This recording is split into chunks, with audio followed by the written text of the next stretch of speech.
šiandien atsirinkom automobilius varomus 4 ratais ir pretenduojančius į visureigio titulą ir juos bandėm keliose vietose. Pirma iš jų tai speciali laboratorinė visų varančiųjų ratų sistemos patikros platforma, kur testavome tiek automobilių prošvaisą, ar jie atitinka tai, ką sako gamintojas, tiek automobilio kėbulo standumą, kai du ratai pakyla aukščiau nei kiti du ir kėbulas patiria įstrižinį tempimą.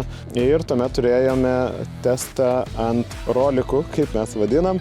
Automobiliai turėjo išsikapanoti iš keblios situacijos, kai tik vienas ratas turi sukibimą su keliu, du ratai priekiniai galiniai. Pabandėme įvairiausias ekstremalias situacijas, tik tai labai laboratoriniam ir lengvom sąlygom.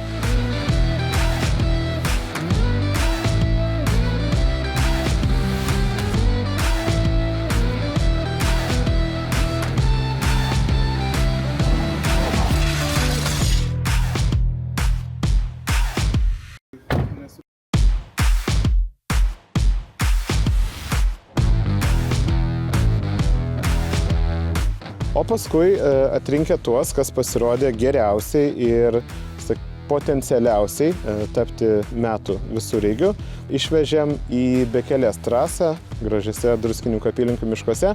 Trasa nebuvo labai sudėtinga. Toje trasoje pajautėm, kaip automobiliai jaučiasi tikrame pasaulyje ir grįžom su išvadom, kurios nebūtinai atitinka mūsų pirminius lūkesčius.